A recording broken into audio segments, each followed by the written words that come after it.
What's up, everybody? How's it going? Welcome to What's Up, Wraeclast, episode 10. Yeah, we don't have a guest today, which is a little different, but our first few podcasts actually didn't have a guest, so I don't think this will be weird at all for me and Hedgie. But there's a lot of things that me and Hedgie both want to talk about, so we've been wanting to do this for a while, but as you know, like, scheduling things kind of doesn't work out as people always plan, and I've been streaming a lot recently, which has been putting a hold on some other things, but I want to get back into this. So Hedgie, how's it going, man? What's up? How's that streaming career coming along? Yeah, it's going all right. Yeah, man. Sometimes things in a duo are really, really good. Like Good Mythical Morning. It's an awesome show. So I personally listen to The Biggest Problem in the Universe, and it's just two guys. And, yeah, two dudes, right? Yeah, they have a sound guy that kind of chimes in every once in a while with like a offbeat joke or something in it. But it's whatever. It's most of the time it's two people. So, but how's it been going for you ever since you're ripped in the Ruckus League? Well, I've been getting my ass kicked by Malachi. I've been doing I've been playing my character. I respect him into crit. I kept all the gear from the league, so none of it's altered by permanent league items. I kept the build going, and I've been throwing my body at core Malachi. I've learned a lot. I died quite a bit, but I think I will close in on a kill very soon. I'm running into a very interesting problem. I'm getting to the last phase of the last thing on Malachi, and what ends up happening is I have too many of those ads. You know how he spawns those zombies, and then I shatter them. Mm-hmm. And every time I shatter them, it leaves ice cubes on the ground. And these ice cubes just litter the floor to a certain point where I can't even see where the fire traps are. Wow. And that's my biggest problem right now. So it may just mean I need to play a bit more aggressive, like on each transition, so that I don't make as many bodies and the fight ends sooner, but I definitely can do the fight indefinitely. There's a timetable. How's your damage versus him? Like, can you not just can't you just not run Hatred and switch something else? I mean, I know that's a pretty big DPS loss, but I mean, yeah, if your DPS isn't really hurting, why not? I mean, that's a good point, but I could switch to Purity of Fire and specialize maybe with Sovereignty or use an Alpha's Howl to buff the max fire res a bit more. But I'm trying to do this, like if I were to do it in any other league, I just want to do it as is, because I don't want to have to specialize just to do a certain map, right? Yeah. That's and you necessarily wouldn't learn that shatter thing in a normal league in a hardcore setting, because you would do it once and you would die, right? Like you have. So I could see why you kind of want to stick to your guns with that. That's a really good point. Yeah, it's a challenge in itself, and I mean, I could easily swap over some like mirror-worthy gear and just burn them and just murk them, but that would be no fun. So I think it's in the spirit of temp leagues, or itemization and a realistic time period. I think it's a good test. Right. But that's what I've been doing. I've been getting my butt kicked by Malachi since the 1 month flashback. Well, let me just tell you about what I've been doing in the flashback. And this is going to be news to everybody, but I actually ripped this morning on my Poison Arrow Ranger. Did you have a VOD of it, or? I was offline. This is what happened. My son wakes up pretty early in the morning, and I just decided, that's why this little toy is back here, because a lot of times I'll put him in there and he'll just kind of like play with that toy in the background, and I'll just play. So I was like, okay, I'll just do a residence, whatever, because my Poison Arrow Ranger is pretty geared. Was pretty geared, still is. And I rolled a map. It was double elemental damage. It was like 80% fire, 80% lightning, and don't really worry about it. That's not too big of a deal. And yeah, because you're PA, because I'm PA. Okay. Alk, Vol, Blind, Yellow. Kind of, yeah. Pretty much. It kind of went like that. Well, as we know, we're in all mods right now. Or are we still? Were we? Yeah. Well, yeah. There's Onslaught going on. And a hasted volatile that didn't have a lot of health. It definitely did not have a lot of health because it died as soon as it ran up to me. Like it died through my cloud DPS.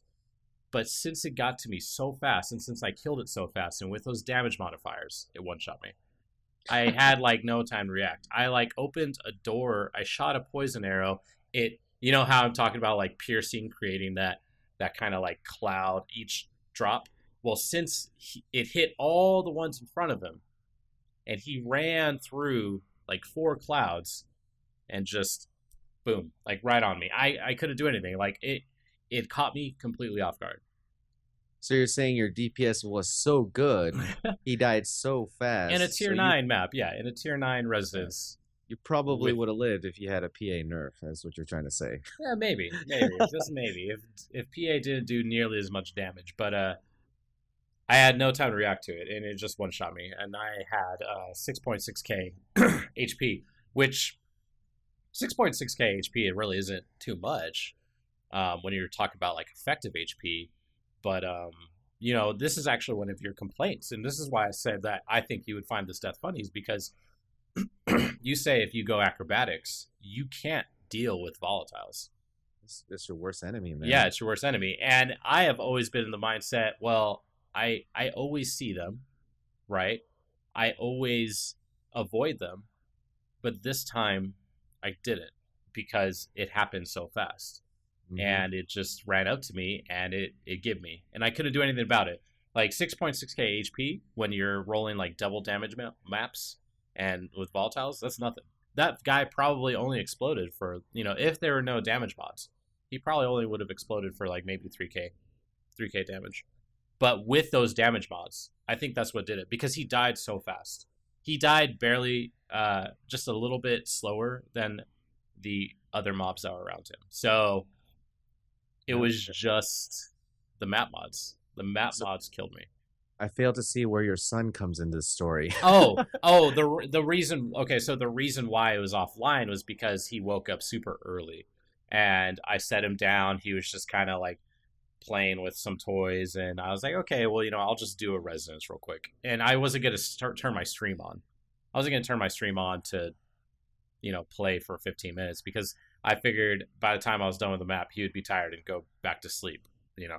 That's why. That's where my son comes into play. That's why it's an offline rip versus, you don't want people to see your morning face and your morning hair. I'm just not going to stream for 20 minutes. I don't care otherwise. Right. People who saw the pre-show saw how I was before. Like, my hair was just like all down and everything. Someone even mentioned, oh, he did his hair. So, yeah.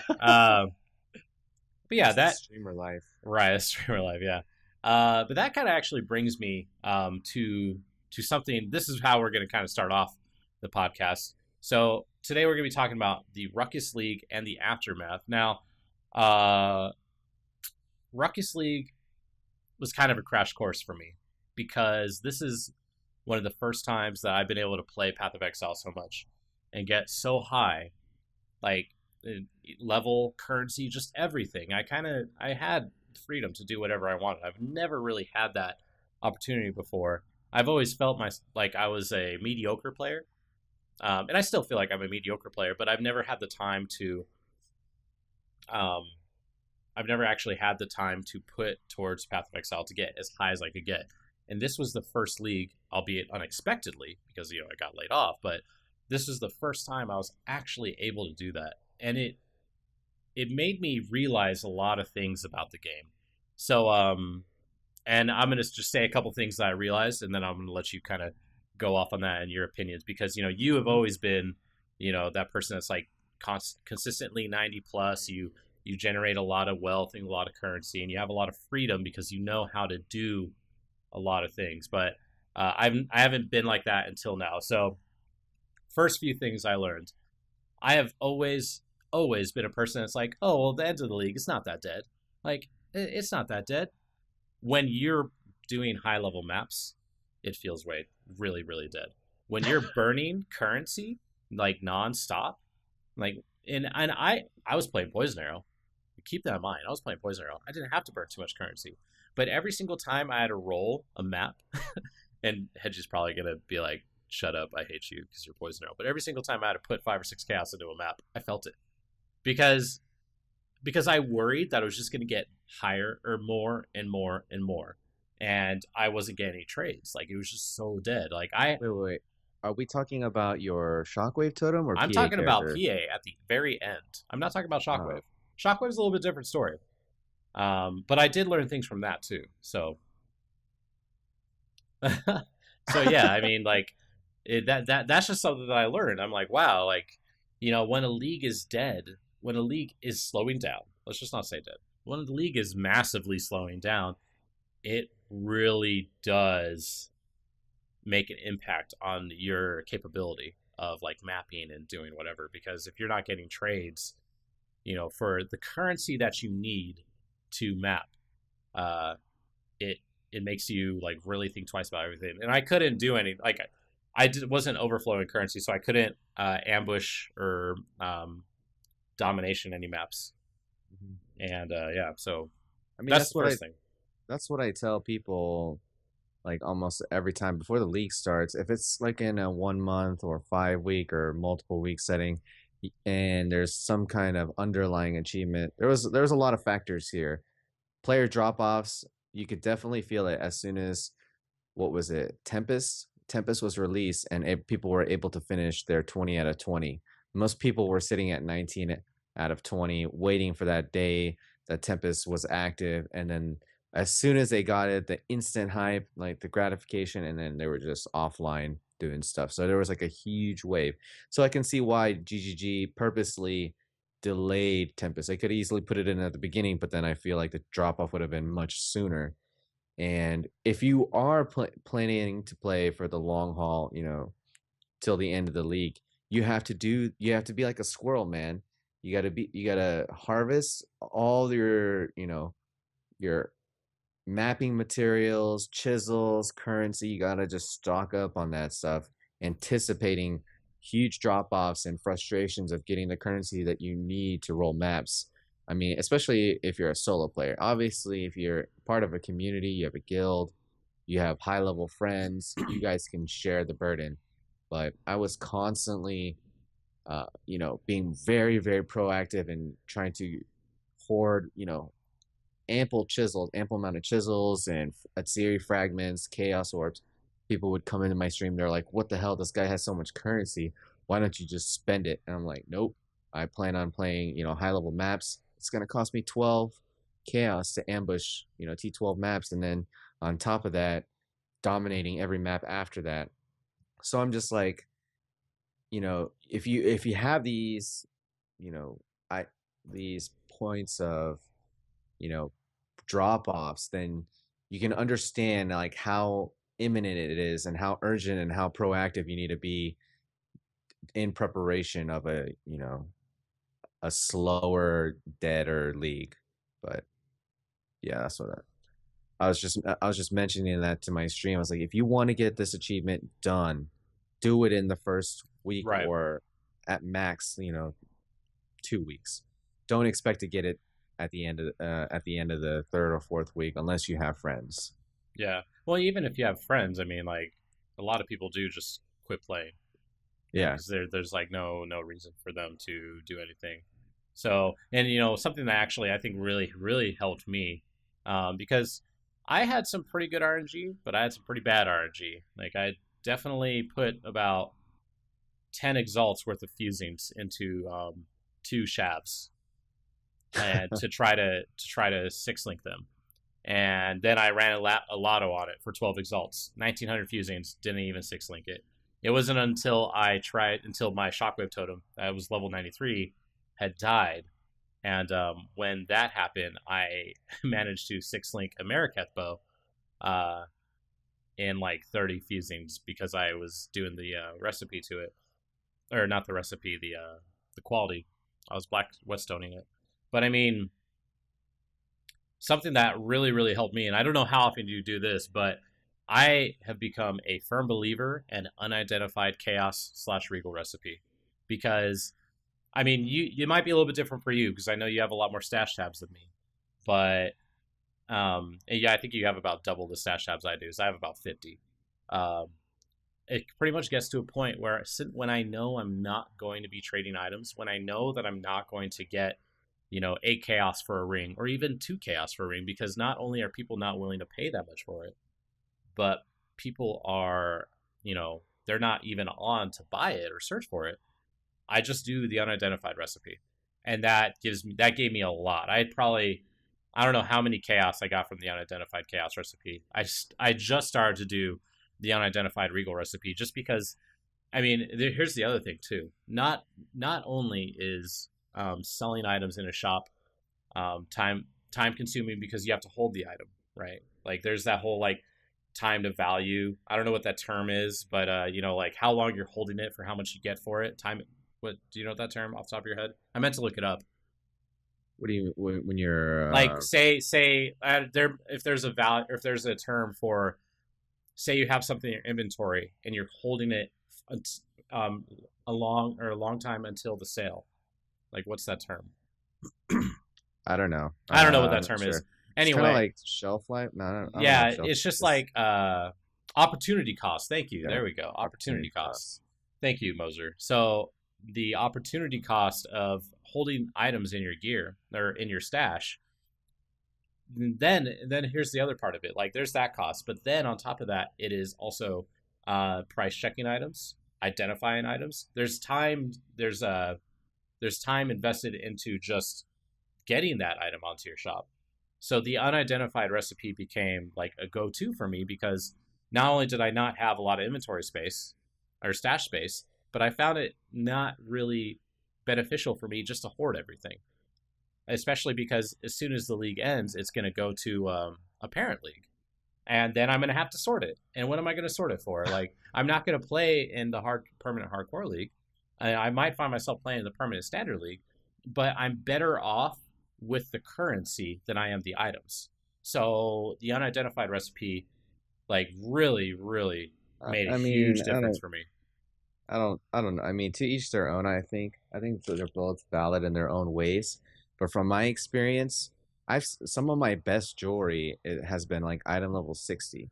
Right. The time that I did experiment with the unidentified chaos recipe was when I chose to use like coral, power, iron rings, and same thing with the amulets. But I kept all the good amulets, like the what's it called, the citrines, agates, turquoise, and onyx necks. I just kept those aside, and it just became so much of a hassle to sort, between power, corals, and the rest of the rings that were good. And I just, at the end of the day, I just decided, you know what? I've sold so many good pieces of jewelry and gear that, that this one ring I sold it this league for 1.5 exalts, and it was item level 68. Right. And it was just a regular topaz ring that I identified, and I like that. I love it's kind of like a lottery ticket. It's like a scratch off. What did I win? What did I win? Most of the time you don't win crap, but sometimes you hit the jackpot, and not even in like a big jackpot, just like a moderate jackpot.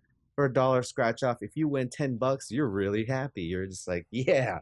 And I feel like that happens way more often than, me just tossing something aside. Now, if you just don't want to think about it, if you don't want to think like, how much could I sell this for? And I think the whole just putting it up on a shop, that's not a big deal at all if you have it set up correctly. If you have like stash tabs designated for prices, and you just drag and drop, oh, I think I could sell this for 5, I think I could sell this for 8, 10, whatever. I think that's really, really easy. But if you're manually doing it in a different way, or if it takes you a lot longer time to price check something, then yeah, I could see that you'd rather just, you can't be bothered with, price checking your own items or determining whether or not it would sell or not. But with good experience in selling and knowing what, your consumers want, I think just IDing it is okay. I mean, you're only losing 1 chaos at the potential of getting something amazing. Right. So, and my thing with that is, so I think there's a point in the league. It really depends on the league, right? Like, so this is a month. What the Ruckus was 1 month. That's a short amount of time. The first week, yeah, probably selling that rare 60 plus jewelry is really good because you're going to benefit from that. And that's probably where you would do the regular chaos recipe if the item was not that good, and you're getting the benefit of you selling it 1 for 10 chaos, or an exalt and a half, like you said. Because I sold a couple rings for 1 to 2 exalt price range, and Mm-hmm. they were really good. But as soon as the league starts to kind of taper off, then in my opinion, it's better to do an unidentified chaos recipe until you do regals, right? Or until you could do the regal recipe, and then you do that the same way you would do the chaos. You do regal recipe, then you do unidentified regal recipe, and the reason why it takes a lot longer, in my opinion, for what I did, because I amassed a pretty good amount of currency uh, in the 1 month hardcore. I was given probably like 6 exalts for free, but I also found like 8. I also exalted multiple items. So, Mm-hmm. like, how you alch bases? I don't know if you alch any bases or if you alch jewelry, but I just ended up alching 75 plus. And I would Mm-hmm. get to like 120 alchemies, and I would just alch 120 pieces of jewelry. And that would turn into my regal recipe. So, I don't know. I'm a huge fan of the unidentified chaos recipe. But see, the thing is, like from what I've noticed, is it's it's such a good feeling. Like even when you have huge player drop offs, I don't find a problem with selling stuff because the few people that are playing have nothing to buy other than your crap. So when you have like a bazaar of many stash drops, even post my character death post mortem, I was able to sell so much stuff, just as much as I was like at the Right. beginning. It was the problem was finding the currency that I wanted, Yeah. like getting the chisels, getting the chaos. Like people were always wanting to pay in other things that I didn't need to map, and that's what happens. Like you develop a character that you're like, okay, I need this particular currency. These items, these exalts, they don't do anything for me. Like Yeah. at a certain point, exalts are just slam it into your 5 property or 4 property current items and hope for the best. Right. But they have very little use, our actual use. You just as a higher level character looking to find upgrades, it becomes very stressful because when people aren't generating these items, Hmm. it's a problem. And like I guess the supply gets really low, and the fact that you have a lot of items makes your shop and your availability makes it way more appealing. So Right. I didn't notice a drop off. I'm still getting spammed like many times a day for items on my shop and still selling stuff for multiple exalts. And there becomes a certain point where you have so much currency and you can't there's no items to buy. That's like one of the worst feelings I feel. For me when I have like 20 exalts, my character, I know what my character needs, but because people aren't generating these awesome items, they're not out there for me to buy. Yeah. And for me to handcraft it from the ground up, it's just not realistic. Especially when people are like nomming these alterations. Alterations like were so scarce. I think people were willing to pay 12 to 1, 11 to 1 at the I very did. end. I did. I know that I did when I was mapping with my group. Like, Yeah, it seemed like everyone was buying alterations at the same time. It was just like, okay, all mods are gone. Let's like time to map, and then it's just like alterations would slam down from 16 to 1 to like 11 to 1, and that was like the only way that I could get alterations. yeah. I mean, I remember I was watching Zizaran stream, and he was like buying so many alterations, and I'm just thinking, man, this guy, he's rolling all these blues and whatever because he's running hidden potential, and I'm thinking, how many other people are running hidden potential and just slamming alts, and it's like it's no wonder that alts are getting to this price and they're just disappearing from the league. Right. And then at some point, as a player, you're making compromises. Well, I normally would go for magic monsters, but I don't have the currency, so fuck it. I'm just gonna open up with rares or something else that's halfway decent because you're not gonna spend as much. That's why I kind of try to make sure that I wouldn't run into that problem where I didn't have enough alts. I always wanted to be ahead of the curve, with mapping materials, and I anticipated it. So I think that comes from anticipating it and just experience. Right. Well, something that I really did that actually helped me was I would constantly change the preferred form of currency in my acquisition. Like I Yeah. would go like early in the league, I would just do chaos because Hmm. if I wanted to get as many chaos as possible so I could buy exalts, right? And then it's like okay, now I need fuses. I changed everything to fuses. Then I was like okay, now I kind of don't need fuses or chaos, but I need alts. So change everything to alts. And also I always have like a one GCP tab, which my one GCT one my one GCP tab does exceptionally well, and that helped me so much with the quality of my gems. Just because Hmm. people see that in a PoE trade and they're like, "Oh, one GCP, I got one of these." Like, it's like people don't care about a GCP when it is a single GCP, so they're like they're eager to use that as trade. So Right. I mean, it's like the coin, and yeah, it changes. Like that's what's so awesome about the dynamic economic shift is some coin becomes more popular than another. It's easier to trade. I mean, what do you consider as gumball currency at the beginning of the league? the truest gumball currency ever, chromatics. Really? I don't like chromatics. I I find mean, myself needing them, but I also find myself always being able to get them. I feel the chisel. Like if we're just starting a fresh league, Oh I do yeah, not want to be paid in chisels. Like, what am I gonna do with that? Like right, people are like fusings, jewelers, alchemy orbs. Those are like godsend. You alks go from like 2 to 1, no problem. Like nobody has a problem with taking alks at the beginning of the league because they want to alk their gear, the linked gear that they find or jewelry or whatever. But then alks start to transition into this 2.5 to 3 to 1 rate later on because they are not so popular. right. But chaos orbs are always like the master coin, and they last. They pretty much dictate everything. I feel. I Right, mean, it sets the pace because you're using them all the time, right. either Well, as a trading currency or as a mapping currency. someone, Colloid actually just said regret orbs. When regret orbs is actually a really good Oh point, yeah. but but it's kind of weird because I know for you, you find yourself playing in standard a lot. Regret orbs are worth quite a bit in standard, aren't they? Yeah, I think they're like 2 to 1 or better. Yeah. So it's just like at first I was so if people were like regrets, I'd just be like, no, like I don't, no thanks on the regrets. But now looking at it more and more, I find myself being a temp league hardcore player and thinking more and more about just actually intentionally ripping my characters. And if I'm intentionally ripping my characters, um, then I just want regrets so I can actually test things on on standard because I mean really,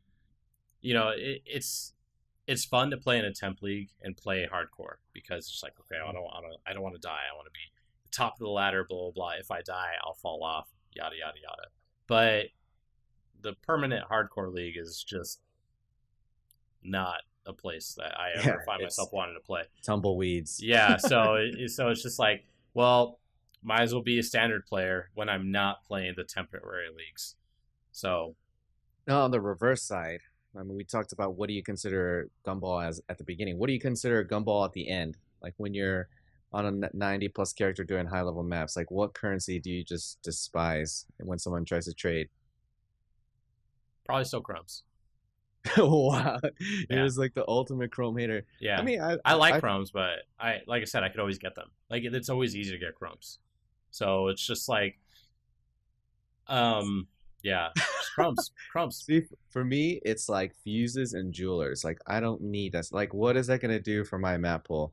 And I just like I'll just Well, it like just depends on where your gear situation is at. For fuses, at we're least. saying at the end. I mean, Well, yeah, but most your could still be perfecting your gear at the end. Like that's not abnormal. I find myself like not needing fuses and jewels almost at the end of every league. I just like don't want them because I mean I'll take chance orbs like crazy because once you get your Katarina to level 6 or 5, I think it's 6, you can start trading your chance orbs into scours like very very efficiently, and the scours will help you, you know Roll maps. roll maps, roll your boxes, scour that, and I mean it's just so useful. I don't know why people hate the chance orb so much, especially now that uniques are way more common. Right. Oh, speaking of which, Yeah. Speaking of which, yeah, you can finish that thought. We'll go into that. but yeah, I was just like, I think the scour is getting, or the chance orb is getting overlooked as a late game currency. Like I'm gonna start requesting that just because it's impossible to keep up with the Katarina daily by yourself by just finding them. That's a really good point. 96 chance orbs equals 30 scours, and if you can get Alks at 3-1, and you can get those scours at that rate, I mean you're saving so much just by scour alking your maps instead of chaosing it. Oh, but yeah, let's transition into the unique discussion. All right, so yeah, another thing that we're actually going to talk about is this was the first league that we had a fresh league with the uniques having an increased drop rate. So a couple months back, they had mentioned on the GGG post that uniques now had a 4 times higher chance to drop. 4 times, not all uniques, but certain uniques did. And there's the big joke for quite a while. Oh well, 4 times 0 is still 0. Ha ha ha ha. Well, now we actually had a fresh league, and I'm assuming you want my opinion on this first. I think Mjolnir's going at 2 exalts 2 weeks in a league is insane, and I think that is due to that. 100% due to that. How many uniques did you have on your radar when you were like looking? For me to buy? Or just inquiring or whatever. Like if you're just like curious, like, oh, I think I'm gonna need this unique, and I'm gonna open up a tab. It was only Void Battery. So you were only following the Void Battery at the start of the league, which I got for a really good price for a Void Battery. But that was the only thing that I was interested in. It wasn't until that was on my Shockwave Totem character, obviously not Poison Arrow, but it wasn't until after I got my Void Battery where I realized I needed a Shabs. And that was just because I learned more about Shockwave Totem and how you would spec it and the difficulties of going EB Mom and blah, blah, blah, blah, blah, everything else. So Void Battery was the only thing on my radar. And Void Battery I don't believe Void Battery was changed in its chance to drop. I don't believe that one was one of the affected uniques. So, I mean, no unique that I wanted was actually affected by that. Increase in drop I think rate. Void Battery is definitely, isn't it tier 1? I'm pretty sure it's a tier 1 unique. It's tier 1, yeah. But it's gated by maps. Levels. Yeah, so it takes a while for it to show up. Mm-hmm. And I got it for 5 exalts. I had a stash tab named Void Battery Fund, and I guess here's that funny story you're asking for. I kept buying. The reason why I wanted so many chaos early in the league was because I kept buying exalts as soon as I saw them, because I knew for a fact that if at any point someone found a Void Battery, they're more likely gonna trade for pure exalts than me saying, well, I got 120 chaos and 2 exalts. Like that's much better to trade. Yeah, someone got one for 4 exalts, but that's much better to trade 5 pure exalts than that, because there's a lot of factors into that. Like, one, people want exalts, especially after like the master crafting and the meta mods. Exalts are like really preferred. And then the other side of that too is there's always the speculation that the exalt is going to go higher. So if somebody if exalts are worth 40 chaos at one point and they think that exalts are going to go to 60, they want to get the exalts at the lower price, so then they can then sell them at 60. If they do that, that's kind of here or there. But I mean, you may have been stocking only one item yourself, but there had to have been a time where you found a unique and then you went to go look it up and see what they're going for, so you could dictate, what price you're going to put it up for. Well, I mean, how many good uniques did you find that you were just like, when you looked it up, you were like, wow, it's going for that? Well, okay, so again, mine was reverse. I found a Kelm's Heart. I sold it for 9 exalts instantly, and just the last challenge league, it was going for what, like 3 to 6. Like, it wasn't really that expensive, and it went up in popularity due to, I'd imagine, Havoc using it for his Poison Arrow build, and again, I found myself using it for my Poison Arrow build. It's very good for Poison Arrow, but because you don't really need the sockets. But yeah, I found that was it. That was pretty much the only like tier 1 unique that I found, or maybe not. I don't know if Combs is tier 1. I think it is, but that was the only really good unique that I found. But when I checked it to see how much it was selling for, it sold for more than I anticipated. Now, the other side of that is I found probably 8 pairs of Blood Dance, and I sold each one for 4 to 5 chaos. No joke. And then when I found myself needing Blood Dance boots, I realized that no one sells them for under 10 chaos. So I undersold myself. And that's that. And when I bought it, I was like, God damn it. Like, See, God damn it. I when I was playing really early on, I found a couple of good uniques, and what I ended up doing was I was just genuinely curious at what stuff was selling for. I was watching Era throughout the league, and I've just noticed that people, because if you're hitting refresh on a tab and you're looking at the items every day, you're seeing the price fluctuate. You're seeing people readjust, re-undercut, and I feel like that was a shared experience. People were trying to post their uniques at the usual price, or the prices that they're used to selling them for.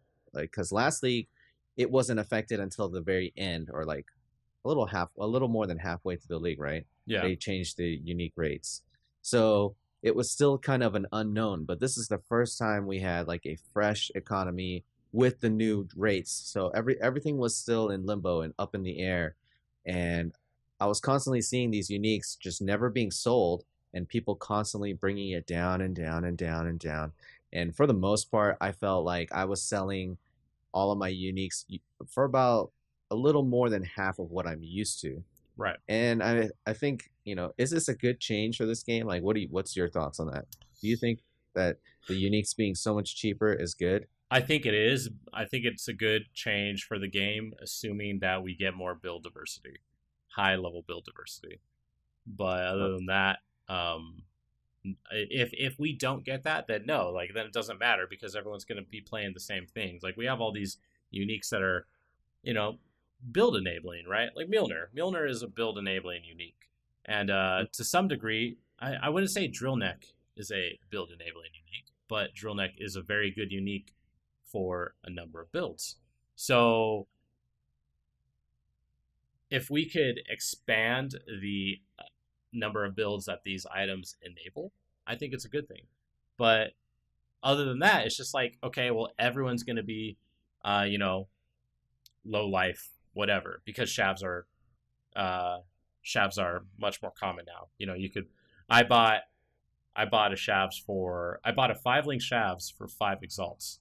Mm-hmm. And I know people that bought shavs for 2 exalts. So, I mean, it's good as long as not everyone is doing the same exact build, and as long as not everyone is doing the same exact low life build, as long as not everyone's doing the same exact, bow build, blah, blah, blah, blah, blah.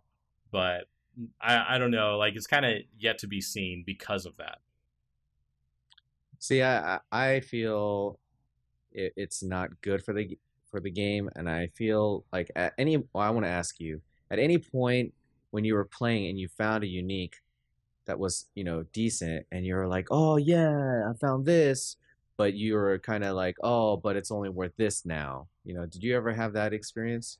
Well, like Mjolnir would be a great example if you actually found it. So I don't really get bummed out by that when I know that a unique is not as worth as much, because I watch trade chat a lot. So while you're refreshing, although I do the same thing, like I refresh PoE trade a lot on tabs that I want to check, but I watch trade chat a lot, so it's just that when one thing goes down in price, another thing goes up in price. So I'm not really too bothered by that at all.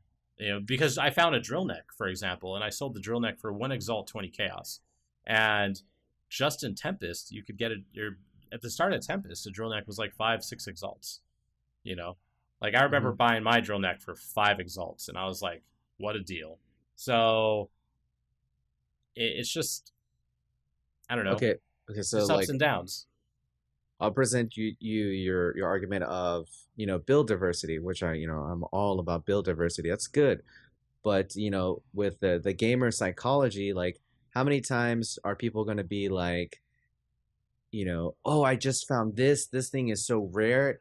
My next project is going to be surrounded by this.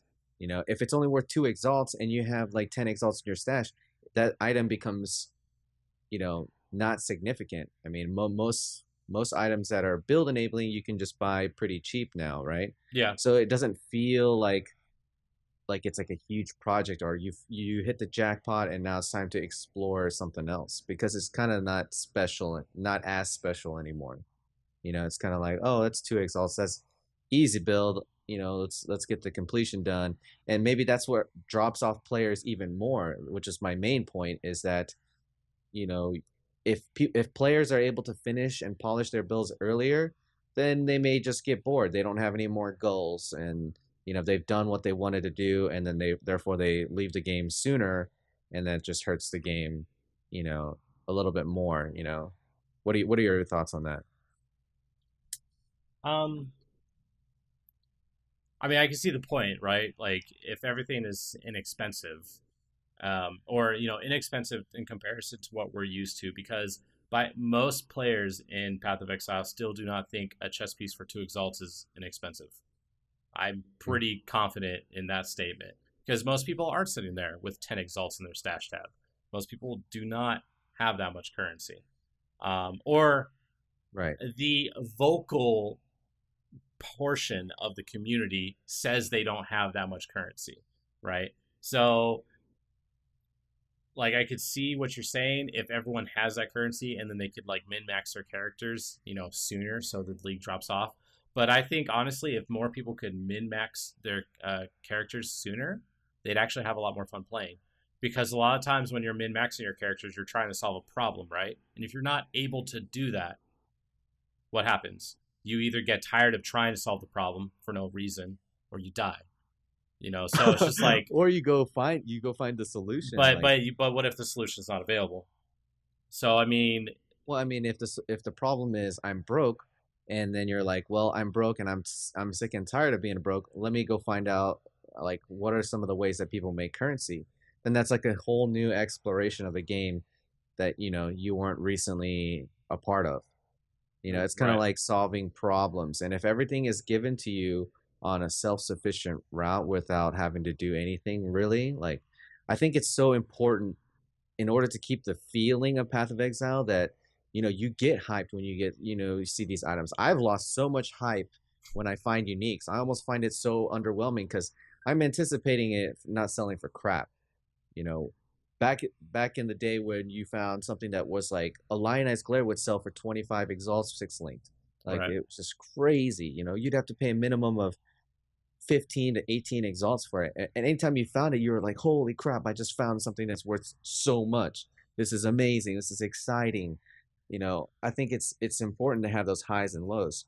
Now, with right, that being said, like, I felt like 2 uniques should have been adjusted, but maybe the other ones not so much. right, Like, I felt like Taste of Hate should have been the way it is now, because that's a flask is high risk, high reward. If you use it at the right times and you know how to use it, then you should be rewarded with good physical mitigation. And the lightning coil, those two, I felt like were definitely something that could solve a lot of people's problems if they know how to build around it and use it correctly. But the other ones, like every other tier 1 unique becoming way more common, I think it's kind of taken away the special part of the game, right. the hype But factor. what I'm saying is, though, it still takes a long time to min max your character. Like, I don't think many people quit playing this league because they min max their character. Someone brought up a point that, with these challenge leagues, with these 1 month events, a lot of players are just in it for the free MTX. So I think, if anything, that's what's hurting the league more than anything. The fact that once people get, up to 20 or 15, because I almost debated just doing 15. Not because 20 was hard, but because I didn't care. Because I don't care about the helm. I'm gonna use the black bandana. Like, I don't care about the helm, so 15's fine for me. Um, but I mean, it doesn't really make a difference in min maxing your character, because really min maxing your character costs a lot, regardless of your your chess piece, your best in slot chess piece, or your Mjolnir, whatever. Like, especially now with jewels, min max jewels are expensive. So that I'm pretty sure okay, so what would you say a fair price for a Mjolnir is? Like, let's just assume that its rarity was close to the same as it was before, and it wasn't as common, obviously. What would you say is a fair price for a Mjolnir? Like in regards to what? Because I'm kind of confused. I would say a Mjolnir should be rare and special, not because it's like it does something completely different. It's a whole it presents a new set of problems of getting, strength and int on gear, Mm-hmm. and it executes different skills that are underused. So it's build enabling. It is Right. the definition of a build enabling, True. completely different tree and its own archetype. I'm fine with Mjolnir being 10 exalts. Okay, so there we go. plus. That's the price that I was looking for. Let's just say it's 10 exalts. And shit, I'll give you 12 exalts, okay? Mhm. And we are looking at, right now, Mjolnir's. I mean, you could get them for 2 exalts, but like three or 4 exalts. So we'll say 3. We'll say right now you can buy them for 3 exalts, but 12 exalts seems to be a pretty fair price for the power given by that item, right? What I'm saying is that 9 exalt difference is easily like spent trying to min max your character. Trying, not succeeding, trying. Because a min max jewel for a Mjolnir character is going to be very expensive. You get a jewel with, what's this? I apologize for my ignorance. I don't know if you know this either. Maybe someone can answer this in chat. But what are the stats that you? I mean, I know you need int and strength, but which one do you need more? Do you need more int or do you need more strength compared to strength. compared to what you have on the tree? It's more strength, right? Because you spend more time in the Templar region, right? Like spend more Or time the up there. witch. Yeah. Okay. So you get more int. So let's just say you get a jewel that has 16 strength, and then it also has 10 strength, 10 int, and it has, whatever else you're using, lightning damage and whatever. That jewel, if it's perfect for Mjolnir, is going to cost 5 exalts or more. Sorry, I was reading what Judge Omega was saying fine. in chat. Say that again. What I'm saying is a perfect jewel for Mjolnir, okay, is going to cost 5 exalts or more. Easy. I mean, yeah, but you don't need a perfect jewel to perform. But if you're min maxing it, you do. Right, but that's that's later. what that's what this discussion is about. It's about the time it takes to min max your character. So you need the currency. So, and not necessarily the Mjolnir being cheaper in value is good to get people into playing the Mjolnir build, but then actually min maxing the character is a whole other thing.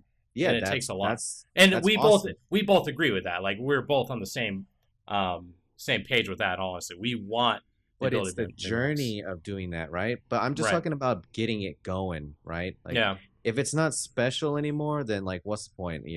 That's the way I look at it. I feel like defensive things they can be more generous with, but as far as things that change mechanics, like Whispering Ice is something cool. It's something to aspire to get. If you don't have goals in this game, then you don't seek other information. And this is a game about information. You get more information, you succeed, and then you're left to your actual gameplay, your micro and things like that, your management. And it's important to have cheap builds. Not every build should be expensive. I am a firm believer in that. Like, you should have really cheap builds. You should have mid-tier builds, and then like very unique, strong builds, but expensive. Like, it's and Mjolnir was that for a long time. Right, and it was in a good spot. It was just like, oh yeah, that Mjolnir build is something that people talk about, but it's something that's like way down the road, or I'm not at that gameplay level or time commitment that I can put into this game. But people that are like, piquing interest, or like next league, I think I want to go for that Mjolnir build. I think I want to try. Like, how do I improve my current gameplay? How do I generate enough currency? Let's go look at, all these YouTube videos of, how people are doing it, whether they're doing at series services or whatever. Right. How do you earn, you're in exploring a problem and trying to find a solution. And if currency is so easy and blah blah blah blah blah, and it's becoming more mainstream. I mean, I feel like min maxing is totally something like this is the 1% of what people do, min maxing. But as far as getting a Mjolnir build going, once you have the Mjolnir, like most of the problem is solved. Right. I mean, I can see that point, but the other side of that is Mjolnir. I haven't even played the build, or a Mjolnir build. Oh my god, I think I just got quality options. Yeah. We'll wait. We'll wait, guys. Sorry about that. I think we're good. It's back. Tell everyone to refresh, by the way, for this. So, as I was saying, and this will be on YouTube, guys, so, don't worry about missing anything on that quality option reset. I apologize. I just need to get partnered. But, okay, so one thing about Path of Exile is Mjolnir looks cool as hell, right? Like, you see a YouTube video of someone playing Mjolnir, someone just, like, smashing these monsters with a hammer and just exploding. That looks really fun, right? You draw a player in to Mjolnir specifically because of that. Specifically because of that video. They play Path of Exile. Is it better for them to have quicker access to that Mjolnir so they could actually enjoy the game? Because, we would like to say, well, they should just like the game anyway, with or without the Mjolnir. Once they start Yeah. playing it, they should just fall in love and just, be so convinced. But is that really something that we want to go for, right? Like, as a community, do we want players to be able to play the build that they want sooner rather than later? Because I don't really think, like, okay, so highest level min-maxing is what you're saying, like the top, maybe the 1% of players. No, I'm actually not really talking about Well, I'm kind of like okay. pushing away from I'm just talking about uniques and build diversity and goals and longevity of the league. Mm-hmm. Like, how do we keep players interested and giving them everything sooner, like much sooner? I think is not the right course. But again, this is in regards of offensive, unique, build enabling things that you build around. Right. I'm not talking about. I feel like they should be generous with the defensive options, things like Taste of Hate, Lightning Coil, Wrath Pith. Like, why should you be punished, especially with the increase of damage? I feel like it was kind of like a tease, like it was cruel. You have these lightning coils that were the solution to your problem, the physical damage, the Taste of Hate, but these were going for 8 to 15 exalts, previously. I'm not saying right now. They've gone down way down in price. They're way more affordable now and feasible for a large part of the community, not just the 1%. But I'm talking about like Whispering Eye, Sire Shards, Mjolnir, things that change the game. They're like so common, I feel. Yeah. It kind of takes. And when I find them, I'm like, oh yeah, I just hit the jackpot. I think that's an important feeling, but yeah, now but I'm just people, like, oh, but people experience that anyway. Like, you are not the right player to model what draws people into the game. You know what I'm saying? Like, you're already into the game. Whoa, What's going on? Did you send me a message on Skype? No, that wasn't me. What was that? Okay. But I don't know. I mean, I think the rarity is fine. Honestly, like I think it's fine. I think it's fine to have the items be a little bit more accessible. But again, this also ties right into the build diversity, which you were kind of starting to mention. So yeah, like with that said, like how do you think the diversity was within this Ruckus League? Well, I think people after the first few days realized how difficult it was going to be. Maybe a lot of people underestimated the combination of mods, and they started to rethink of how much defense am I actually going to need to survive this league. So I think that was a good a step in the right direction. Even for myself, I had a skill tree planned out, but then as the threats were like very real, I started to change my tree. Like I went for Silent Life sooner than I ever planned on going. So, and I spent more of my currency on defensive items than I did offense. But other than that, people built around Beyond, I think, being Hmm. a very imminent presence Yeah, and a constant pressure. So it's those a different way, a different shift in most builds, I think, if you wanted to be very successful. right. Yeah, I think I kind of agree because for me, I feel like the Ruckus League had it had some pretty decent diversity, but the problem was like as you said, like people found themselves wanting defensive options sooner. And in all honesty, like I also feel like Ruckus League was kind of a crash course for people who may have missed certain leagues. I was actually I took a break during Beyond. I couldn't play Path of Exile during the Beyond League. I didn't get past like level 50 or something early on. Like I had some weird thing that would kept happening to my PC, and I was starting my new job, so I just took a break from Path of Exile. So I didn't play the duration of Beyond League, and I didn't play Bloodlines either. Now I Hmm. did play the Flashback League, and I have a lot more experience with Bloodlines, and Bloodlines just aren't nearly as dangerous as Beyond mobs. But this Ruckus League was really like a crash course for me on all the things that I have to worry about with Beyond, and that is what I think really like made the diversity feel like not a lot because it was like Poison Arrow, Hmm. SRS, Cyclone Sweep. Hmm. Thanks to you, thank you, Hedgie. Cyclone Sweep, Poison Arrow, SRS, Incinerate. On Actually recently, if you guys haven't checked out Zizeron on PC Child, twitch.tv/PC Child, he did an AMA with Havoc. And Havoc was pretty much saying on the AMA, I have actually finished it. I have like about 40 minutes left of it. It's a really good AMA. You guys should check it out. But um, he was saying that he believes that Incinerate is like the most.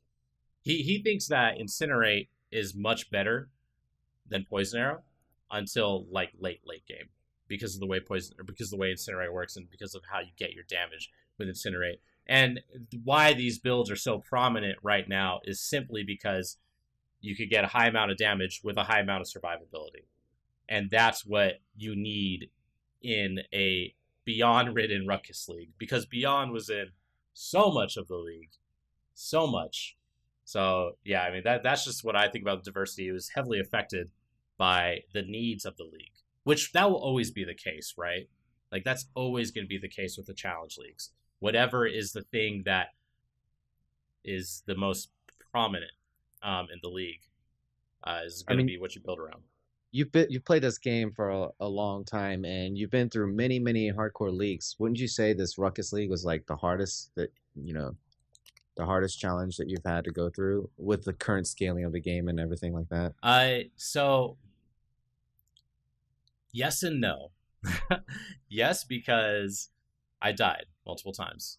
Hmm. Um, but no, because had I just experienced these things that I died to before, I think it would have been fine. But also, I did the first character I played was Shockwave Totem, and what made that difficult was Shockwave Totem is insanely fragile if you are Eldritch Battery Mind Over Matter, which is probably the best way to play it life based, in my opinion.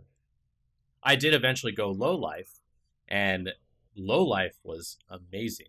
I loved low life. Low No, no, life, I what? wasn't necessarily talking about the builds. I'm just talking about the difficulty in the league, like by itself, like versus Invasion, versus Nemesis, versus every single hardcore Oh yeah, league yeah, you yeah. played. Is this the most challenging? Like Oh yeah, all this shit because being it's thrown at everything. you? Yeah, I mean Because it's everything. that's basically what I Oh wanted. okay, all right. I'm sorry. I wanted to get confirmation that you thought that this was the hardest thing. So you picked a pretty, special time to learn all these things and Yeah. pick up your game. So you definitely had a lot of challenges, but I mean you did very well, and I'm sure that boosted your confidence and your, you know, ability to like, yeah, this is like, within my reach. You can get to the top 50 of the ladder. And that's, I don't know, how do you are you gonna go for that in the future? Um. Yeah, I think so. But it just kind of depends. I mean, Yeah, we'll with the see. girlfriend and the job and things like that. Yeah, yeah. That's kind of what it is for me. Yeah, But huge. for the next like 4 months, I'm probably good. We'll see Yeah. what we got going on. But yeah, I mean, the Ruckus League was definitely difficult. And I know you I think you feel the same way. Yeah, I mean, this is probably the most fun I've ever had, like in a league or race/league, however you want to call it. It's like a hybrid. But it's probably the most fun I've had. A lot of close calls, a lot of risky or sketchy situations. The reward may not have been there, but I did notice a couple of things, especially on my end with crafting. I didn't really find myself crafting or having the need to alch just because of my sheer inventory of rares, uniques. It's just flooded. Like I didn't feel that pressure. However, when it came to upgrades, I always alched the bases that I needed. So like Yeah. turquoise amulets. Every single time I picked up a high item level one, I would alch it, or a 2-stone ring that I needed, or an amethyst ring that I was going for. Other than that, I usually really go alch heavy, generate my currency, getting a lot of white items. But this time with beyond everywhere dropping blues and rares all the time, I felt like I just had a never ending shortage or a never ending supply of rare items to sell.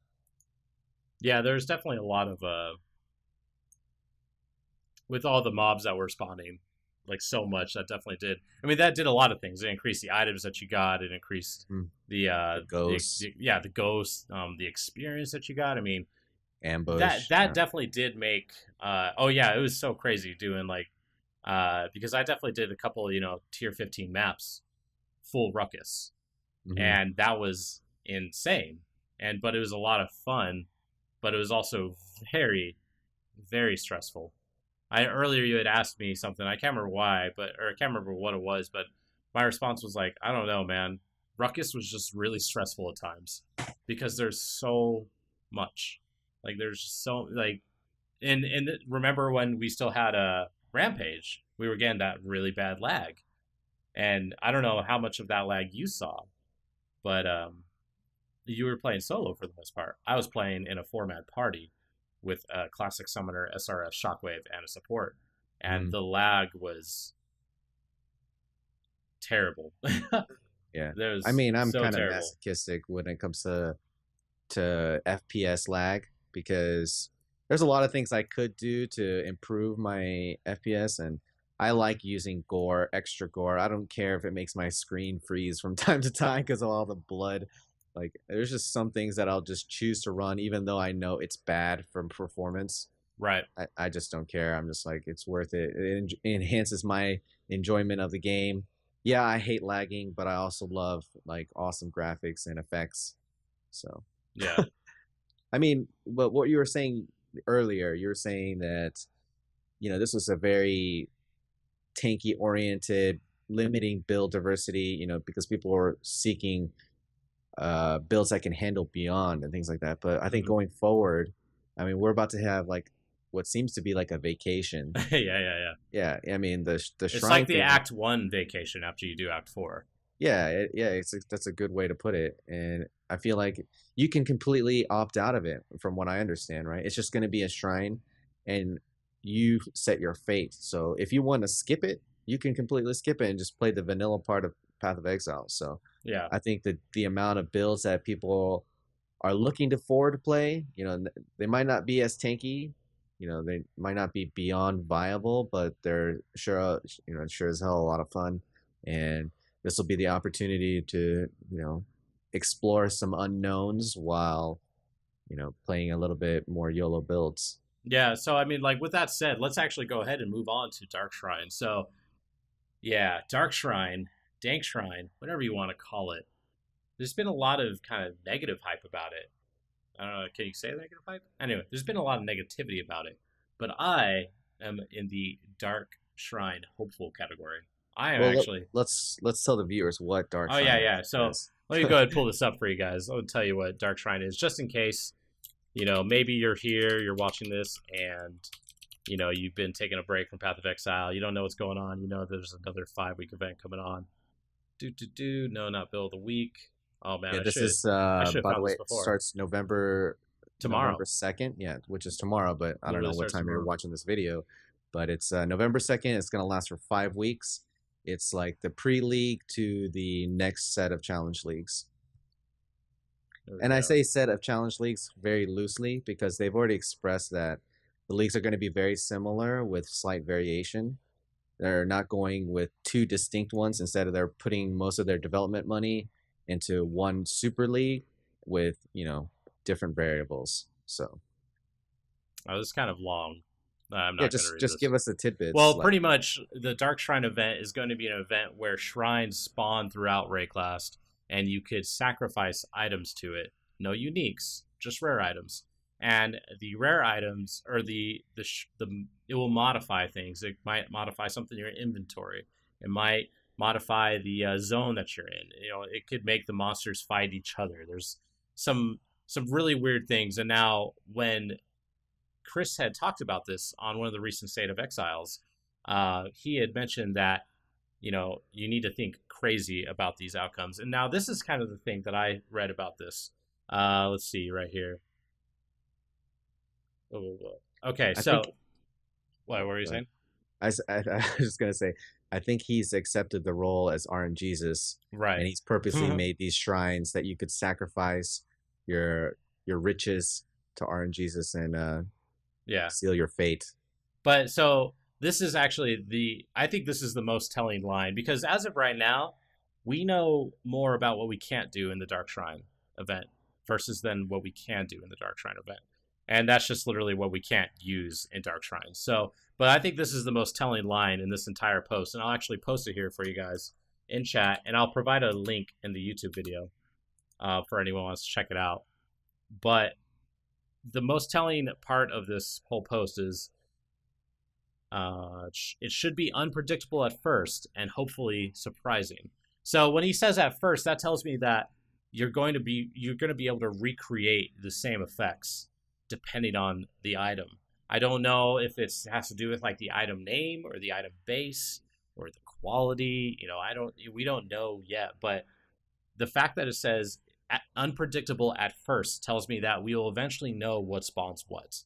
Right. So that in itself is actually what makes it kind of exciting for me, because as Hedgie was saying, this is an event that you could kind of choose to opt out of, but you could also choose to opt out of the difficult ones and do the fun ones, right? You could opt out of the ones that spawn 5 Avexoths that each have a special aura that is totally never even seen in the game. I don't know if that's a thing, but you could opt out of doing that one versus doing the sacrificing the item that gives you 20% quality on all the items in the zone, which would be really OP. But that's actually something that I think is really cool, because it is given an effect to players who want different things in Path of Exile, and that's kind of not something that we see a lot of. It's just like, well, this league is either hard or it's not, right? And I don't want to play a hard league, or I want to play a hard league. But now it's just like, well, this league has it's kind of like what Tempest did, right? Like Tempest was kind of the same thing, but you avoided the Rippy Tempest. But I don't know. What are your thoughts on that, though? I mean, this is definitely something that's going to promote communities, awareness, like, spreading the word, because there's a lot of information that's not disclosed. And if you want to play competitively, I'd imagine you just skip everything. Let the community tell you what's good, what not to do. While people are streaming, the word will get around. Eventually, somebody will write up some elaborate compendium or make a YouTube video, and there will be some spreadsheet that we all refer to. This is my prediction of what will happen. Yeah. But yeah, if you want to play competitively, it's probably best that you avoid all the shrines until it's common knowledge. But it's cool because it's something you can opt in or opt out, and it's definitely a change of pace from the Ruckus League. The Ruckus League, I mean, if you're getting your ass kicked, I mean, don't feel so bad, because this, like, this is the hardest thing I've ever done in Path of Exile, like the hardest leagues. So rest assured, fucking vacation is coming. We're due for like a breeze. But if you have a very adventurous side, you'll just put in anything and everything in there and just to see what happens. Yeah. And that it leaves that option for the people that want to explore new things and unknowns.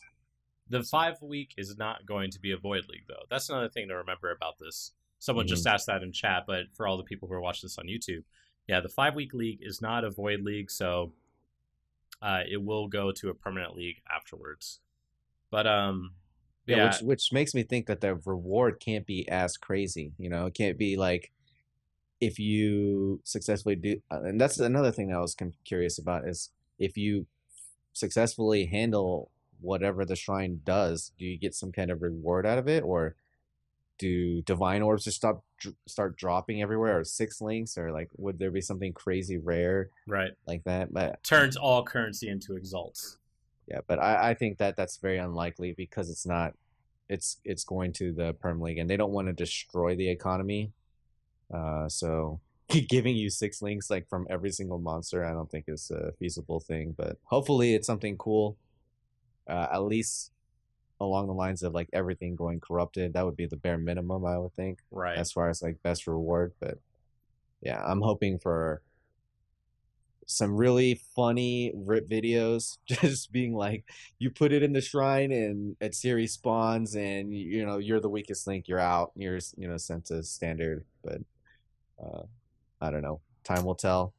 Yeah, I mean, like I said, I'm hopeful for Dark Shrine because for a couple of reasons. I mean, it's going to be a nice break from the Ruckus League, and it's going to allow me to, do some things I haven't done before. And I don't know, like, and there's something else I actually want to kind of get your thoughts on, Hedgie, was like, what are your thoughts on like these kind of filler events? Because I feel like us having more filler events is actually going to um, hurt permanent hardcore even Yes, more, I. because permanent hardcore has like this rush. I think the week after an event Mhm, ends, and then it just kind of dies out. mhm. And so, just like I think these, like I said, I think these filler events are really gonna.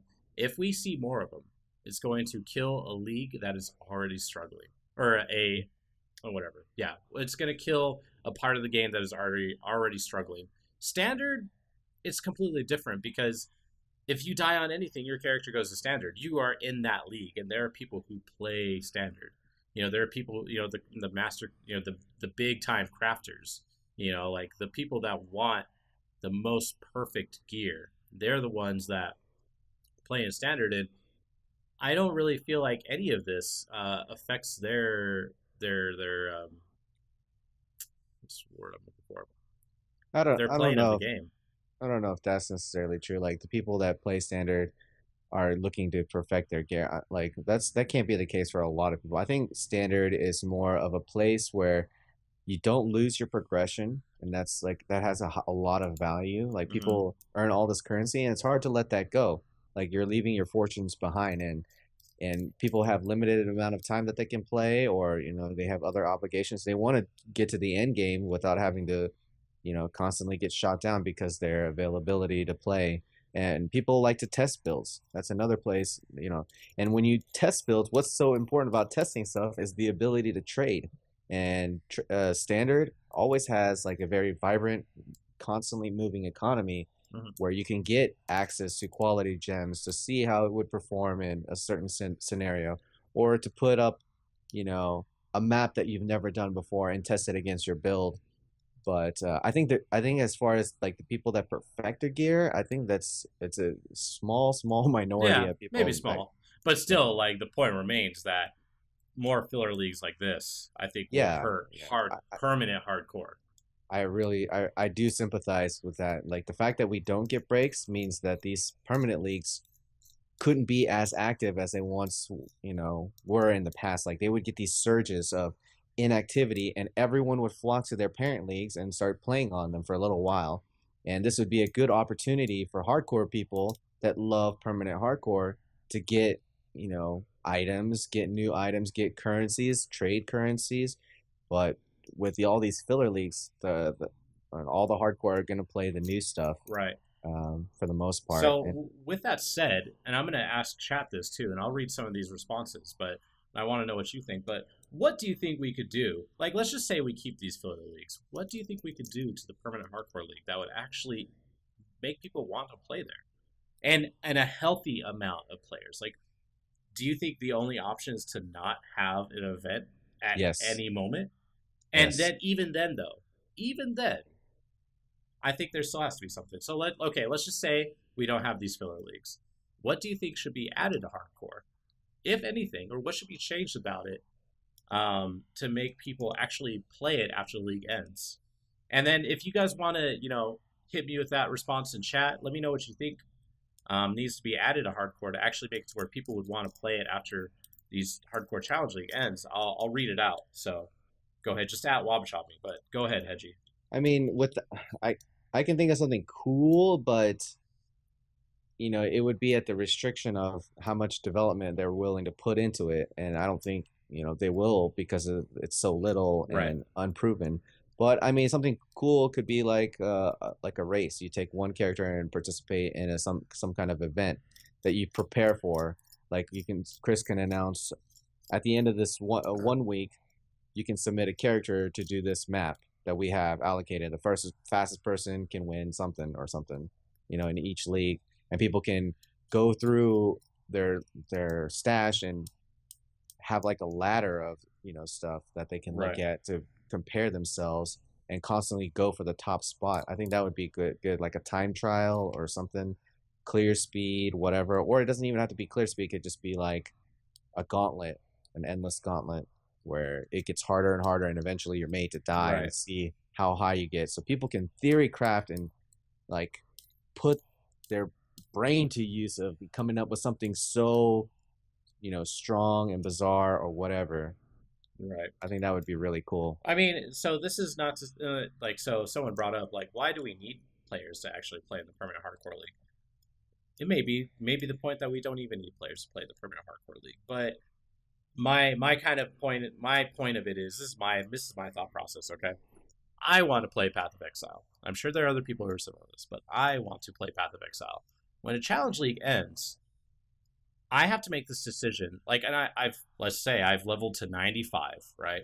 And I'm like, okay, I want to continue to play this character, but I want to play it as hardcore, but I can't play it on the hardcore league. I would at least like that option, because then what happens? I go to the hardcore league, right? I play for a week. I see that it's dead, and I don't play. And then I find myself with nothing to do. So this is just simply for the people who want to play, like who actually want to do this. It's it might be a non-issue, but I think it would be interesting if we had a reason to play the hardcore league, because obviously if we're playing the permanent or the hardcore challenge league, we want to play Path of Exile. So there you go. Some of the responses, Machiavelli said, let level 100 in hardcore receive a special MTX. I think that's actually a really good idea. That's a great idea. That's a great idea, because because then it's still like you could do it or not, but people are going to want to do it. I would totally want to do it if there was some kind of reward like that. That would definitely, I would be all up on it. It'd have to look cool too. It can't be like a MTX necklace or something. Yeah. And then so another person said they'd have to hire scaling rewards, plain and simple. That was from Bad Willie. Now, when you say scaling rewards, I'm not actually following that. So if you could explain that to me a little bit, I'll read it. But also, Yoji, I stopped playing with that for you. But yeah, I mean, I don't know. It's just I would like to be able to play the league if I want to, but it's hard to do it because there's so little going on in there. So. Something like the series helm, something like that would be something that you could just wear every league to say, yeah, I did it. I got a level 100 hardcore. Right. So actually, someone did bring up a good point. It's still only a one-time reward. So, but it's still pretty hard to get 100. And here's the other thing too.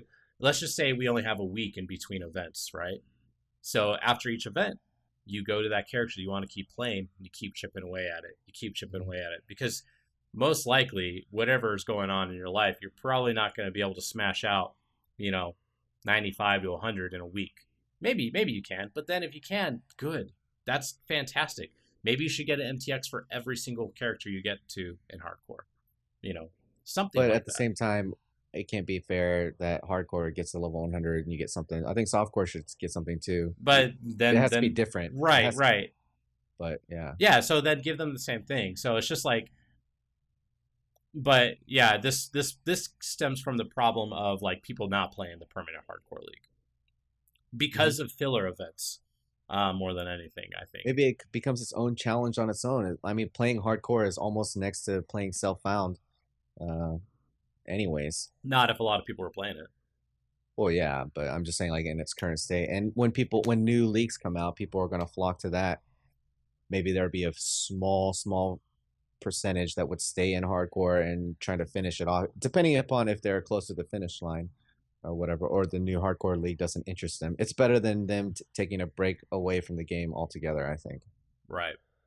Yeah, and that's my biggest point. Like, it's just more about keeping players involved because I know. Okay, so when I played this flashback event, I played hardcore and I died like 6 or 7 days out from the end of the league at level 93, and a lot of people, who were watching my stream were like, "So what are you gonna do? You're gonna play standard? You're gonna play hardcore? What are you gonna do?" I'm like, "I'm gonna re-roll."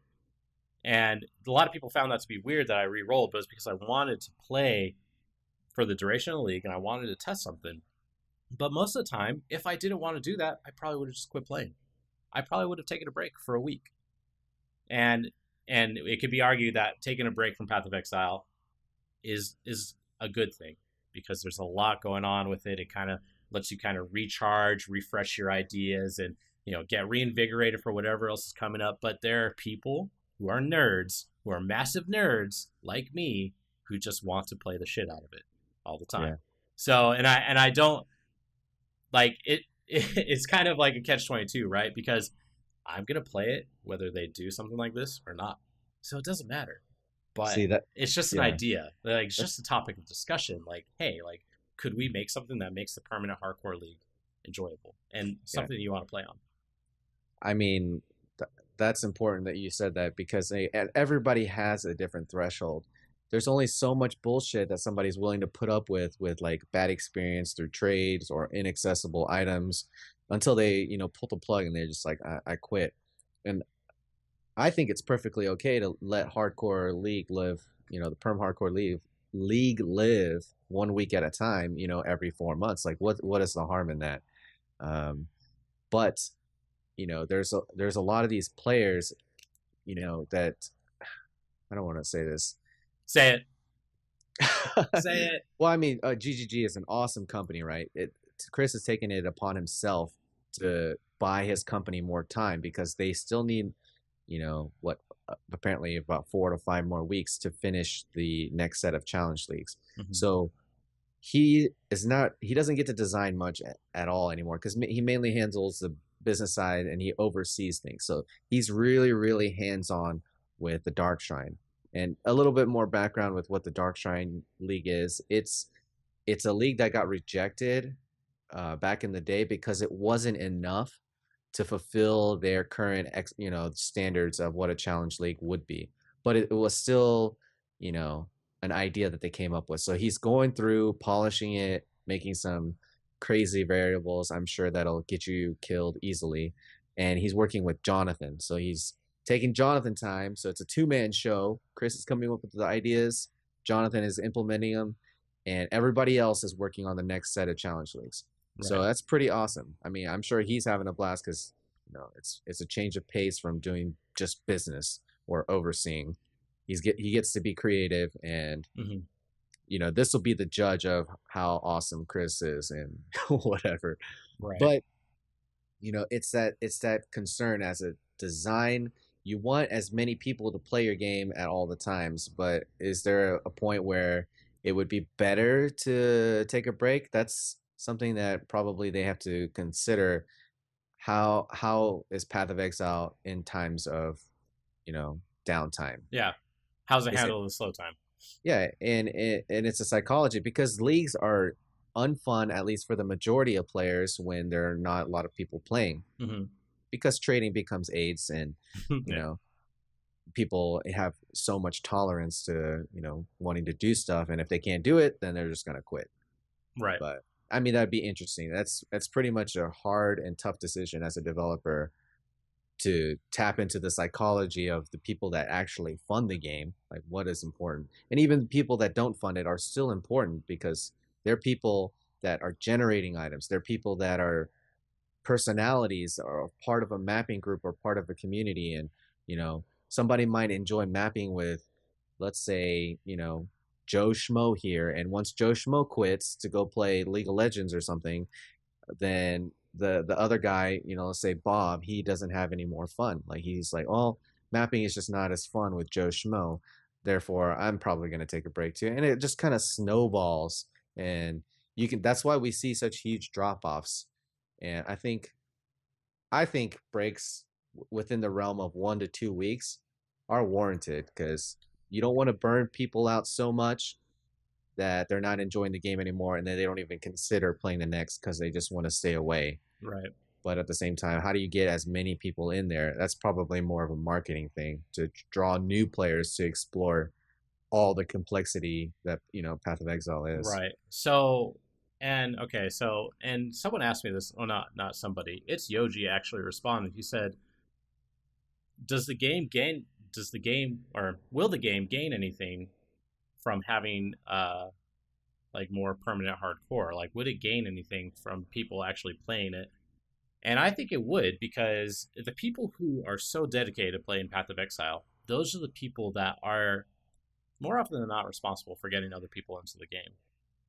Like, if streamers. Yeah, streamers. Like, the people who want to play the game the most and stream it or tell their friends about it or whatever, it's just, and it's only a little, right? Like, I get it. It's not a lot. It's not like Carve actually said he would love for an incentive to play. The Carve is Carveroscu Gaming.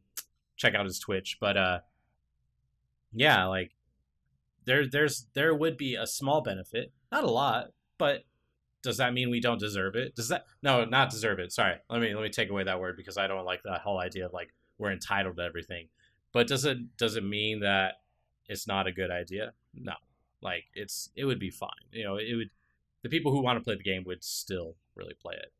And it's kind of like neither here or there. It just gives players one more thing. And also, like, why not? Why not have like a cool, MTX, one for hardcore, one for standard attached to it? Because, what hitting 100. Yeah, for hitting 100, like why not? Make it a border, make it a portrait, like a portrait frame, anything. Or portal, whatever. It doesn't even matter. Change the skin on your Scrolls of Wisdom, all of them, permanently. I don't care. Dude, that would be cool. I would be all about that. That would be cool. Yeah. So yeah, but actually, never mind. I take that back, because then everybody would tune in the stream. They're like, "What is that? What is that?" And I don't have to answer. Yeah, you would just make a command for it in your channel. You're like ID. But yeah. So let's say the last thing actually I want to kind of talk about, and this might be kind of here or there. This might not really matter, but what do you want to play in the Dark Shrine event? What do you plan on playing? Yeah. Oh, I'm playing Ball Lightning EV Mom Witch. Okay. It's kind of like a spin from the Freeze Pulsar. It's basically lightning based skill that works different mechanically, but I think this is a perfect time to play something different. I'm not saying that, I think Ball Lightning is the best skill. I think it's good enough for the league, because we're not going to have Beyond. I mean, otherwise I would favor something that freezes or kills really fast, like EK. EK, you have the upside of high damage, easy scaling, cheap costs. Freeze Pulse, freeze everything, don't kill as fast, but it's relatively safe. Now I can play Ball Lightning a little bit more mobile, a little bit more gun and go, and I think it'll do just fine. We don't have to worry about Beyond being right around the corner with Onslaught all the time. So we should actually play together, because I'm thinking about doing a Ball Lightning support character. Oh god, I thought you were doing Ball Lightning Shockwave Totem. No. I was so my original plan was to do support wave totem, which with Shockwave. But yesterday in testing, I learned something very, very sad. Curse on hit does not work with Shockwave totem. It's really stupid. So yeah. Wait, you can't link Curse on hit with Shockwave Totem? Nope. It won't curse anything. Oh, wow. So what I'm actually thinking about doing now is Ball Lightning support, but with knockback in Empire's Grasp. Because the way knockback works with Ball Lightning, it knocks back from the entity that comes from like the damage, right? So keep kind of pulling things like away, like towards the balls. And yeah, I'm thinking about doing the same thing just with ball lightning. And I'll be self cast instead of totem, which will be pretty cool.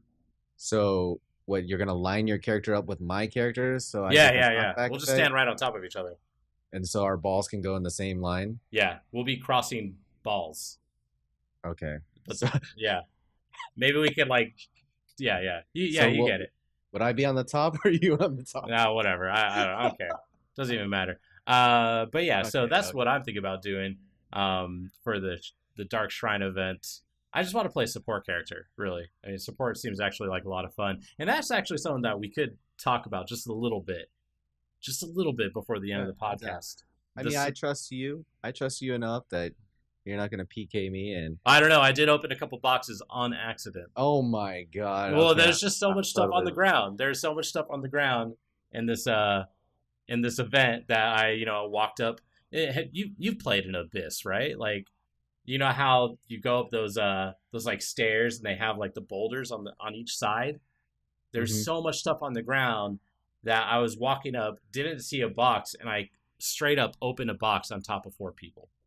Oh my But god. but it was white, and we all got out alive, safe, and happy. So All right. I mean, I'm down. Let's do it. I mean, your schedule is gonna be a bit more flexible. yeah, I mean, you're what, 2 hours behind me? It should be no problem. yeah, yeah. So, but yeah, so but Wait, again, like the support meta, like I was saying, what do you think of the support meta? This support meta, I've never played with one, we've talked so about it before, and you don't really play with support yourself because you're always so you're very solo. But I mean, like, do you I've see been it as being solo something? because I've been not because I thought solo or support was bad or anything. I'm solo because I have trust issues of previous PKs and things like that. But and bad mapping etiquette or mannerisms that I Hmm. just, or just people that had personalities that I didn't get along with. Yeah, That was like the main reason for playing solo so much. But I totally that and ping. yeah, I'm down for playing in a group. I mean, you said you would be willing to play in Dallas, so I'm yeah. down I for guess that. I'll be the taker. I guess whatever. uh, yeah. So Yeah, I mean that's awesome. Sounds good. all right, guys. Well, we're actually going to go ahead and wrap up this What's Up Wraeclast. I will try to do another one ASAP. Thank you guys very much for watching the episode 10. And you could follow me here on Twitch. You can also subscribe to me on my YouTube. Hedgie, do you want to do any plug? Yeah, I mean, I just want to thank all the viewers for showing up and listening. And if you like the show, say something. I don't know. We have a problem or a hard time promoting it. So tell your friends, check it out. It'll be on Wabachaw's YouTube. I also stream Path of Exile daily, and I put up a lot of PoE content on my YouTube. The URLs are, he'll put it in the description, so that'll be no problem. But yeah, if you could do us a solid and tell your friends about the podcast, I would greatly appreciate it. And I have a blast doing it. It's a lot of fun. Wabachaw's a cool guy. Should check him out. I've been hosting him a lot because I believe he is the real deal and he's good for the community. So All right. thank you guys again. Awesome. All right. Well, thank you guys very much. Don't mind this screen because I actually forgot to make a goodbye screen. Wait, what happened? There we go. It's yeah. So this is going to be the temporary goodbye. So thank you guys, and I'm gonna be turning off the stream now, and I will check you guys later. Peace. Peace.